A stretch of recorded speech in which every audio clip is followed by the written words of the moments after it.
Hello brother, வணக்கம் brother. நல்லா இருக்கீங்களா? ஃபைன் ஃபைனுங்க. இன்றைக்கி நம்ம பேசிகிட்டு இருக்கிறது 3/5/2026 ஞாயிற்றுக்கிழமை பேசிகிட்ருக்கோங்க. இந்த ஜர்னிக்குள்ளே வந்து இன்றைக்கி உங்களுக்கு 900 நாட்கள் அப்படிங்கிறது தாண்டிடுச்சு. 903 904ன்னு சொல்லிட்டு போயிட்டுருக்குங்க. இப்போ லைஃப் அப்படிங்கிறது உங்களுக்கு எப்படி இருக்குது? இந்த 900 நாள்னால் வந்துட்டு உண்மையாக மிகப்பெரிய விஷயம். இன்னொரு 100 நாள் ஃபாலோ பண்ணிங்கன்னா 1000 டேஸ்ங்கிறது உங்களுக்கு வருதுங்க. ஸோ இப்போ லைஃப் அப்படிங்கிறது உங்களுக்கு எப்படி போயிட்டுருக்கு? நீங்கள் சந்தித்த பெனிஃபிட்ஸு, சேஞ்சஸ்ஸு, உங்களுடைய லைஃப் ட்ரான்ஸ்ஃபர்மேஷன் ஆகட்டும், லைஃப்பில் வந்து ஜர்னியை ஃபாலோ பண்ண பிறகு தான் வந்துட்டு இப்படி ஒரு விஷயங்கள் நடந்துச்சுன்னு சொல்லிட்டு நிறைய விஷயங்கள் இருக்கும். ஜென்ரலாக வந்துட்டு இப்போது இந்த 900 நாட்களுடைய நோஃபாப் எக்ஸ்பீரியன்ஸ் வந்து நம்ம பேச போகிறோம். கிளாஸ் ஜாயின் பண்ண பிறகு எப்படி இருக்குது, கிளாஸ் ஜாயின் பண்ணுறதுக்கு முன்னாடி எப்படி இருந்துச்சு, எல்லாமே வந்து இன்றைக்கி நம்ம டிஸ்கஸ் பண்ணலாம். சரிங்களா? சரிங்க ப்ரோ, சரிங்க ப்ரோ. சொல்லுங்கள் பிரதர். ஃபர்ஸ்ட் இந்த கிளாஸ் வந்து ஜாயின் பண்றதுக்கு முன்னாடி நானும் மத்த ஒரு ஆட்கள் மாதிரிதான் ஒரு என்ன சொல்றது, எந்த ஒரு இதுலயுமே நாட்டம் இல்லாம வாழ்க்கை அளவு இருக்கட்டும் பாத்துக்கலாம் அப்படிங்கிற ஒரு ஏதோ ஒரு குறிக்கோள் இல்லாம நான் மாட்டுல ஒரு லைஃப வந்து ஒரு செட்டில் போய்கிட்டே இருந்தேன். பசங்களோட சேர்ந்து ஹேபிட்ஸ், தேவையில்லாத ஹேபிட்ஸ், ட்ரிங்க்ஸ் அடிக்கிறது, ஸ்மோக் பண்றது, பான்ஸ் பாக்குறது, தியேட்டருக்கு அன்டேத்தல் தியேட்டருக்கு போறது, அடுத்த பெண்ணுங்களை கிண்டல் பண்றது, இப்படியே சுத்திக்கிட்டு இருந்தேன். பணத்தை எப்படினாலும் பணம் சம்பாதிச்சு செலவு, தேவையில்லாத செலவுகள் ஓடிக்கிட்டே இருந்தது. அதுக்கப்புறம் வீட்டுல பார்த்து இவன் அடங்க மாட்டான்னு சொல்லி என்ன பண்ணாங்க, கல்யாணம் முடிச்சு வச்சாங்க. கால் கட்டு போட்டாங்க. கால் கட்டு போட்டதுக்கு அப்புறம் என்னன்னா 2 விஷயத்த மாத்திட்டேன். ஸ்மோக்கும் ட்ரிங்க்ஸ் வந்து நிப்பாட்ட வேண்டிய சூழ்நிலை ஆயிடுச்சு. ஏன்னா மிஸ்ஸஸ் வந்து அதை விரும்பாதனால 2 தடவை அபாயிண்ட் ஆயிடுச்சு. அபாயிண்ட் ஆனதுனால சரி இது வந்து உங்களாலதான் பிரச்சனை அப்படிங்கிற மாதிரி ரொம்ப ஒரு சிக்கலா போனதுனால அதை அப்படியே நிப்பாட்டிட்டேன். ஆனா என்னால நிப்பாட்ட முடியாதுன்னு ஒரே ஒரு விஷயம் இருந்தது, என்னன்னா இந்த நோஃபாப் தான். இந்த பான் அடிக்ஷன் பயங்கரமா இருந்தது. எப்படி சொல்றது, ஒரு நாளைக்கு எனக்கு ஒரு 4 தடவை இல்லாட்டி ஒரு 5 தடவை அந்த அடிக்ஷன் இல்ல அப்படிங்கிட்ட மாஸ்டர்பேட் பண்ணாம அந்த பான் வீடியோஸ், பான் மூவிஸ், இல்லாட்டி அந்த புக்ஸ் எதுவுமே படிக்கல அப்படின்னு கேட்டா ரொம்ப ஒரு என்னமோ எதையோ என்னுடைய இதை இழந்த மாதிரி, என்கிட்ட இருந்து என்னமோ ஒரு லட்சக்கணக்கான பணத்தை இழந்த மாதிரியோ, ஒரு நிம்மதியை இழந்த மாதிரியோ ஒரு ஃபீலிங்காவே இருந்தது. ஆனா அதுல இருந்து அதுக்கப்புறம் என்னன்னா 2வது தடவை வந்து இதுலயே நம்ம எல்லாம் இந்த 2 பழக்கத்தையும் நிப்பாட்டிட்டோம். ஆனா இந்த ஒரு ஹேபிட்டை விட முடியலங்கிற ஒரு கில்ட்னஸ் வந்து எனக்கு வந்து அடிக்கடி வந்துகிட்டே இருக்கும். என்ன அப்படின்னு கேட்டீங்கன்னா, என் கூட இருந்து என்ன மாதிரியே சேட்டை பண்ண பசங்க எல்லாருமே ஒவ்வொருத்தர் செட்டிலுக்கு போயிட்டாங்க. அப்ப நான் என்னால வந்து எதுவுமே பண்ண முடியல. நான் ஏன் இன்னும் இப்படியே இருக்கிறேன், என்னோட ஒரு கூட்டத்துக்குள்ள ஒரு சரியா ஒரு ஸ்பீச் பண்ண முடியல, செய்ய முடியல அப்படின்னு சொல்லி ரொம்ப ஒரு டிஸ்டர்பன்ஸாவே இருந்தேன். ஒரு சில டாக்டர் எல்லாம் போய் கேட்க, அவங்க சொன்னாங்க இது வந்து உங்களுடைய மன கண்ட்ரோல்ல தான் இருக்கணும், இது வந்து உங்க மனநோய் மாதிரிதான், நீங்க இத்தனை நாள் நீங்க எங்கிட்ட வாங்க, அத்தனை நாள் வாங்க அப்படின்னு சொல்லி என்ன வந்து பணம் பெருத்த எங்கிட்ட 3 டாக்டர்ஸ். என்னடா பண்ண அப்படிங்கறதுதான் இடையில ஒரு நவம்பர் மாசம் சம்திங் நினைக்கிறேன், நவம்பர் சம்திங் மஸ்கட்ல வேலைக்கு போயிருந்தேன். வீட்டோட கஷ்டத்துக்கு தாங்காம மஸ்கட்ல வேலைக்கு போயிருக்கலதான் சரி இது என்ன பாப்போமே அப்படின்னு சொல்லிட்டு யூடியூப்ல தச்சையில ஒவ்வொன்றா பார்க்கையில உங்களுடைய நோ ஃபேப் சேலஞ்ச் சொல்லி ஒண்ணு வந்துச்சு. யூடியூப்லயும் இதுல கூகுள்லயும் பார்த்தேன், நோ டு ஃபேப் சேலஞ்சா அப்படின்னு அது என்ன இருக்கும் அப்படின்னு சொல்லி கேட்கலதான். அதுக்கப்புறம் தான் நடந்ததெல்லாம் ஆச்சரியம். நீங்க கொடுத்த டிப்ஸ் வந்து எப்படின்னா, நான் நினைச்சேன் பல தடவை யோசிச்சு பார்த்திருக்கிறேன். இப்ப கூட இன்னைக்கு வரைக்கும் நினைப்பேன், இவர் என்னையாது பணத்தை வாங்கி வச்சுக்கிட்டு இதெல்லாம் பண்ணுங்க இதெல்லாம் பண்ணாது அப்படின்னு சொல்லிட்டு வெறும் இந்த நோஃபுக்கு மட்டும் பண்ணிட்டு சொல்லிட்டு போயிடலாம். ஆனா இந்த மனுஷன் இப்படி இவர் எதுக்கு இதை சொல்லணும், இதை செஞ்சதுனால எனக்கு எவ்வளவு பெனிஃபிட் பாரு அப்படிங்கிற அளவுக்கு ஒரு மனநிலை. வேற ஒண்ணும் இல்ல, நீங்க சொன்னது வந்து நோஃபேப்புக்கு வந்து கொடுத்த டிப்ஸ் வந்து எனக்கு அவ்வளவு அருமையா இருக்கு. அதை ஃபாலோ பண்ணும்போது என்னுடைய நோஃபேப் மட்டும் கிடையாது, எனக்கு வந்து கிடைக்காத என்னை இழந்த அத்தனை சந்தோஷம், நிம்மதி எனக்கு திரும்ப ரெட்டிப்பா கிடைச்சது. என்ன அப்படி கேட்டீங்கன்னா, ஃபர்ஸ்ட் எனக்கு வந்து பணம் என்கிட்ட இருந்து ஒரு 7.5 லட்சம் ரூபாய் பணம் போயிடுச்சு. சொல்லி நண்பன் வாங்கிட்டு போயிருந்தாரு. அவர் வந்து வாங்கிட்டு ஏதோ மும்பைல அவருடைய பிசினஸ் விஷயமா போயிருக்கும் போது அவருடைய டோட்டலா அவர் வச்சு இந்த டாக்குமெண்ட் எல்லாமே மிஸ் ஆகி கிட்டத்தட்ட ஒரு 3 மாசம் அங்கேயே சுத்திக்கிட்டு இருந்தாப்ல அப்படின்னு சொல்லியிருந்தேன். ம் அதுக்கப்புறம் வந்து கிட்டத்தட்ட ஒரு நாள் நான் எமர்ஜென்சிக்கு நான் ஊருக்கு போயிருக்கும் போது எங்க பெரியப்பா தவறிட்டாங்க, அவங்களுக்கு நான் தான் ஈம காரியம் செய்யணும் அப்படிங்கிறதுக்கு போயிருக்கும் போது போய் அந்த விசேஷத்துக்கு 16 நாள் விசேஷத்துக்கு நண்பன் வந்துட்டாப்ல. வந்துட்டு ம் அப்பா எடுத்துக்கிறாதீங்க, இதுதான் என்னுடைய பிரச்சனைன்னு சொல்லி பணத்தை கொடுத்துட்டு போயிட்டாரு. எனக்கு ஆச்சரியம், இப்ப இப்படியும் கிடைக்குமா, அப்ப நம்ம இது அப்படின்னு சொல்லி ஒரு ஆச்சரியம். அந்த நேரத்துல தான் சரி ம் நான் இதை ஃபாலோ பண்றதுனால எனக்கு வந்து ஒரு பெனிஃபிட் கிடைச்சிருக்கு ம் அப்படின்னு சொல்லி முதல் பெனிஃபிட் அதுல கிடைச்சது. ம் ரெண்டாவது பாத்தீங்க அப்படின்னு கேட்டா மஸ்கட்டுக்கு நான் ரிட்டர்ன் கிளம்பி போய் அங்க ஒரு வாரம் 10 நாள்ல எனக்கு என் கூட எத்தனையோ வருஷத்துக்கு முன்னாடி படித்த 2 கேர்ள்ஸ் ம் போன் பண்ணி கேக்குறாங்க, இப்பதான் உங்க வீட்டுல உங்க அப்பா கிட்ட நம்பர் வாங்கினா எப்படிப்பா இருக்க, நல்லா இருக்கா அப்படின்னு சொல்லிட்டு ம் ஜோவியில பேச ஆரம்பிச்சிட்டாங்க. ஜோவியில பேசினா அதுக்கு என்னடா அது, நம்ம எப்போ பள்ளியோட கிளாஸ்குள்ள போனாலும் நம்ம பார்த்தோன்னு ஏஞ்சி போற பிள்ளைங்க இப்ப ஆட்டோமேட்டிக்கா பேச வர ஆளுங்கள. அப்போ இதுல வந்து இந்த இது ஃபாலோ பண்ணா இந்த ஒரு பெனிஃபிட் கிடைக்குது அப்படின்னு சொல்லிட்டு இது எல்லாமே சேர்ந்து ஒரு 19 டேஸ்க்குள்ளே நடந்ததுதான் இந்த விஷயங்கள் எல்லாமே. 9 to 1 டேஸ்க்குள்ள ம் 120 நாட்களுக்குள்ள நடந்த இத்தனை விஷயமும் இந்த 2 விஷயமும் அடுத்தடுத்து நடந்துச்சு. எனக்கு ஆச்சரியம், ஆஹா அப்ப இந்த ஒரு குறுகிய காலத்திலேயே எனக்கு இது கிடைக்குது அப்படின்னு கேட்டா இதை நான் முழுசா ஃபாலோ பண்ணியே ஆவேன். இது ஒரு டிசிப்ளின் லைஃபோட ஒரு அடுத்த ஒரு அம்சமா இருக்கு அப்படின்னு சொல்லிட்டு அதுக்கப்புறம் என்ன ஆயிடுச்சு அப்படின்னு கேட்டீங்கன்னா அதை ஃபாலோ பண்ண எனக்குள்ளேயே நிறைய சேஞ்சஸ் எனக்கு தெரிஞ்சது. என்னுடைய வார்த்தைகள், நான் பேசுற விதங்கள், நான் நடந்துக்கிற விதங்கள், நான் பிறரை பாக்குற விதங்கள். மத்தவங்க எல்லாம் முதல்ல ஒரு பெண்களை பார்த்தாலும் தலை குனிஞ்சு போயிருவேன், இல்லைன்னா அவங்க கிட்ட பேசுறதுக்கு அவ்வளவு கூச்சமா இருக்கும். இப்பெல்லாம் அப்படி கிடையாது, நேருக்கு நேர் கண்ணுக்கு என்னுடைய ஃபேஸ வந்து அவங்க பார்த்து பேசுற அளவுக்கு அவங்களுக்கு வந்து ஒரு என்ன சொல்றதுன்னா ஒரு பவர்ஸ் வந்து இல்லாம போன மாதிரி இருக்காங்க. ஓகே, அதாவது நீங்க வந்து அவங்களுடைய கண்கள் பார்த்து பேசுறீங்க, முகத்தை பார்த்து பேசுறீங்க டைரக்டா, ஆனா அவங்க வந்து உங்கள்கிட்ட பேசவும் கஷ்டமா இருக்கு. பேசுறதுக்கு வந்து அவங்களுக்கு வந்து முடியல. அவங்களுக்கு என்ன சொல்றாங்கன்னா, முகத்தை பார்த்தாலும் ஏதோ ஒரு தேஜஸ் இருக்கிற மாதிரி இருக்கு, ரொம்ப அட்ராக்டிவா இருக்கு, எங்களால முடியல, கண்ணை பார்க்க முடியல, அவ்வளவு தூரம் ஒரு இதா இருக்கிற மாதிரி இருக்கு அப்படிங்கிறாங்க. எனக்கு அப்படிலாம் எனக்கு ஒண்ணும் தோணுங்க, நான் எப்பவும் போலதாங்க இருக்கிறேன் அப்படின்னு சொல்லிட்டு அந்த ரெஸ்பெக்ட் கொடுக்குற ரெஸ்பெக்ட் எல்லாமே பர்ஃபெக்டா போயிட்டு இருந்துச்சு.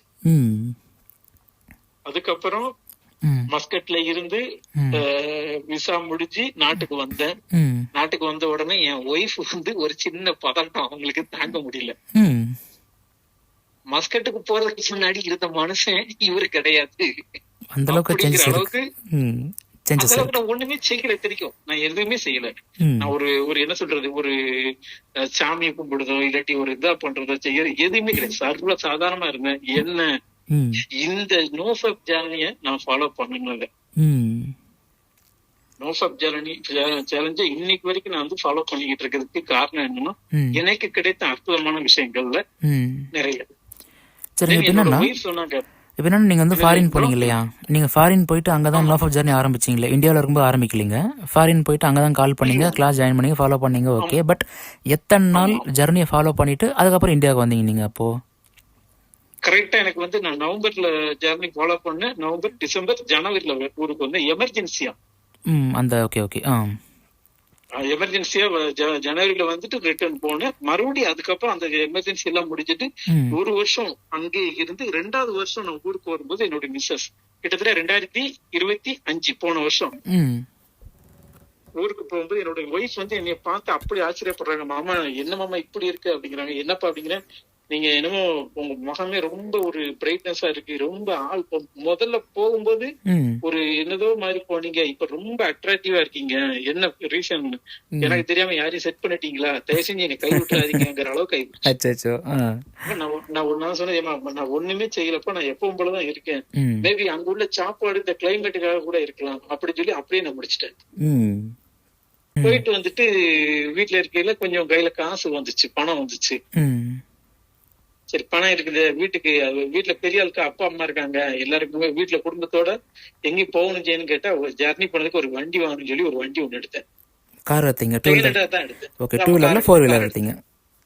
4 வீலர் ஒரு கார் ஒண்ணு எடுத்தேன். Okay okay. ட்ரெயினட்டா வாங்கினேன். வாங்கி 1.5 மாசத்துல பயங்கர பிளஸ் அடிச்சு என்னோட மண்டை டாப்ல லேட்டா ஓப்பன் ஆகி ஒரு 8 ஸ்டிச் மட்டும் போட வேண்டியதா இருந்து. அப்பவும் நான் இந்த வந்து ஜர்னியை நான் ஃபாலோ பண்றதை விடவே இல்லை. நடக்கிறது நடக்கட்டும், சரி இதுவும் கடந்து போகட்டும், ம், ம், என் எண்ணம் நல்லபடியா இருக்கு, நான் யாருக்கும் தீங்கு நடக்கல. ம், மேபி ஏதோ ஒரு சூழ்நிலைனால எனக்கு வேற ஒரு பெரிய ஆபத்து வர வேண்டியது சிறிய ஆபத்துல முடிஞ்சு போச்சு ம், அப்படின்னு சொல்லிட்டு அப்பவும் நான் அதை விடாம இந்த இதை ஃபாலோ பண்ணிக்கிட்டே இருந்தேன். ம், கிட்டத்தட்ட அங்க ஊர்ல இருந்து வந்து இப்ப குவைத் வர்றதுக்கு ஒரு 22 நாளைக்கு முன்னாடி, 32 நாளைக்கு முன்னாடி அப்பா ஒரு பொலிரியோ புது காரை எடுத்து கையில கொடுத்துட்டாங்க. ம், இந்தாடா அந்த வண்டி போனா என்ன ஃபீல் பண்ணாதான் இந்த வச்சுக்கோடா அப்படின்னு.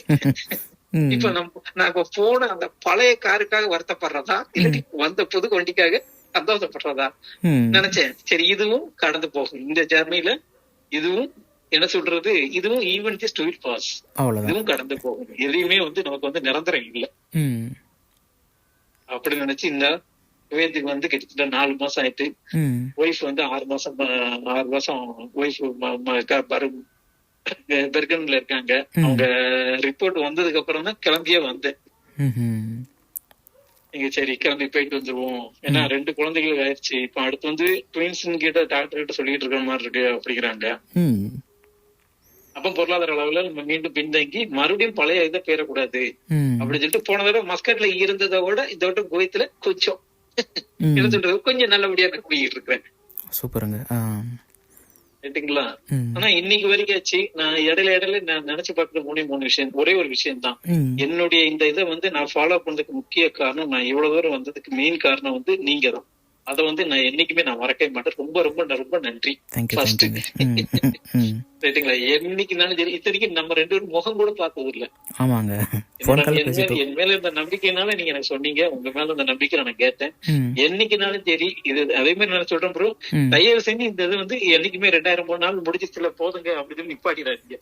இல்லைங்க, இல்லைங்க. மாட்ட ஃபாலோ பண்ணிக்கிட்டே இருக்கணுங்க. ம், ஏன்னா எனக்கு வந்து இதுல வந்து நிறைய அனுபவங்கள் கிடைச்சிக்கிட்டு இருக்கு, பக்குவங்கள் வந்து வந்துருச்சு. ஃபர்ஸ்ட், ம், செகண்ட், ம், யார முதல்லாம் வேலையில ஏதாவது சொன்னாலும் சண்டை விடுவேன். இப்பெல்லாம் அப்படியாப்பா என் மேலதான் தப்புப்பா, போப்பா வீணா கசகசன்னு கத்தாது மனம் அப்படின்னு விட்டுருவேன். மனம் பக்குவப்பட்டுருச்சு. மனம் பக்குவப்பட்டுருச்சு. ம். அவனே கொஞ்ச நேரத்துல வந்து இல்லனே நான் ஏதோ தெரியாம பேசிட்டேன் விட்டுருன்னு அடிப்பான். சரிப்பா சரிடா போடா, நீ தானே பேசுன பேசிட்டு போ அப்படின்னு விட்டு போயிருவேன். ஏன்னா வேலை பார்க்குற இடத்துல அது ஜகஜம். நாளைக்கு இந்த கம்பெனி விட்டு நான் வெளியே போயிட்டேன் அப்படின்னா நீ நானும் பார்க்க மாட்டோம். ம், அப்படிங்கும்போது நீ பேசுனதுக்கு நான் ஏன்டா கத்த போறேன், போடா உன்னைய அதிகாரி சத்தம் போட்ட கூடாதுன்னு சொல்லி தானே நீ என்னைய சொல்ற, தப்பு இல்ல போ. அதே மாதிரி என்னைய ஒருத்தர் சொல்லிடக்கூடாதுன்னு சொல்லி தானே உன்ன நான் சத்தம் போடுறேன், போடா ம், அப்படின்றேன். ம், என் லைஃப் நல்லபடியா போய்கிட்டு இருக்கு, அவ்வளவுதான். ம். சூப்பருங்க. ம், இன்னைக்கு வரைக்கும் ஆச்சுங்க. அந்த நான் என்ன சொல்றது, ஒரு 2-3 வருஷத்துக்கு முன்னாடி இருந்த எனக்கும் இன்னைக்கு இருக்கிற எனக்கும் எவ்வளவு பக்குவப்பட்டேன். அடடா நான் தானா இதுன்னு சொல்லி பல தடவை ஆச்சரியப்பட்டிருக்கிறேன். ம், அப்போ ம், நம்ம கிட்ட வர்றவங்க நம்மளுடைய இந்த விஷயத்தோட மட்டும் அவங்க போயிடக்கூடாது, ம், மேற்கொண்டு அவங்க அடுத்த லெவலுக்கும் கொண்டு போகணும். அவங்க லைஃப்ல என்னைக்குனாலும் சரி, எப்பா அந்த மாதிரி ஒரு இதை ஃபாலோ பண்ணப்பா, நான் நல்லா இருக்கேன்ப்பா அப்படின்னு என்னைக்குனாலும் ம். ஒரு தலைமுடி அளவுக்கு நம்மளை யோசிச்சு பார்த்தாலும் அது நமக்கு வெற்றி தான். அப்படி நினைச்சு நீங்க சொல்றீங்கல்ல ப்ரோ, ஆமாங்க, ஆமாங்க. உங்களுடைய இந்த சேவைக்கு வந்து எங்க எத்தனை இது கொடுத்தாலும் தருங்க. சேனல்ங்கிறது பார்க்குறதே ஒரு பிராப்தம். சேனல் பார்த்து எனக்கு கால் பண்ணி கிளாஸ் ஜாயின் பண்ணுறது இன்னொரு பிராப்தம். கட்டாயம்.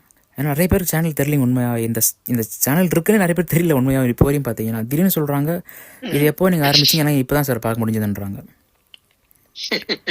அந்த டைமில் வந்துட்டு அந்த விஷயம் கண்டிப்பாக பண்ணணும்னு சொல்லிட்டு ஒரு கொடுப்பனை இது இருந்திருக்கு, கண்டிப்பா கண்டிப்பா இருந்திருக்கு. எல்லாருக்கும் கிடைக்காது இல்ல, எல்லார் கையிலயும் மொபைல் இருக்கு, ஆனா எல்லாருக்கும் இது கிடைக்காது இல்லையா?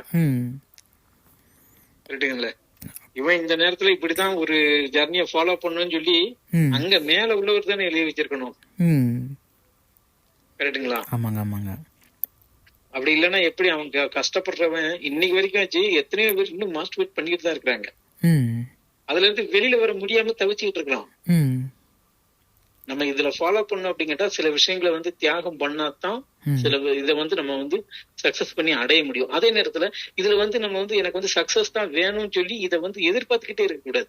எது நடந்தாலும் நடக்கட்டும், நான் மாட்டில என்னுடைய இதை வந்து ஃபாலோ பண்ணுவேன். இந்த அசைவ உணவு சாப்பிடற எண்ணமே போச்சு எனக்கு. ஊர்ல எல்லாம் போனோம்னா எனக்கு அசைவ உணவே பிடிக்கல. ஆனா என்ன அப்படின்னா இங்க குவைத்துக்கு வந்ததுல இருந்து நித்தமும் எனக்கு அசைவ உணவு தான். ஆனா அசைவ உணவு இருந்தாலுமே நான் என்ன பண்ணிருந்தேன், அதை வந்து ஈக்குவல் பண்ற மாதிரி வேற சாப்பாடுகளையும் சாப்பிட ஆரம்பிச்சிருக்கேன். ஸோ இப்போ வந்து என்னன்னா ம். இதை ஃபாலோ பண்றதுனால என்னன்னா எனக்கு வந்து நல்ல ஒரு ரிலாக்ஸேஷன், ரொம்ப நிம்மதியா கிடைச்சிருக்கு. ம். ஒரு என்ன சொல்றதுன்னா ஒரு வேற ஒரு புது மனிதனா பிறந்து வந்த மாதிரி இருக்கு. ம்.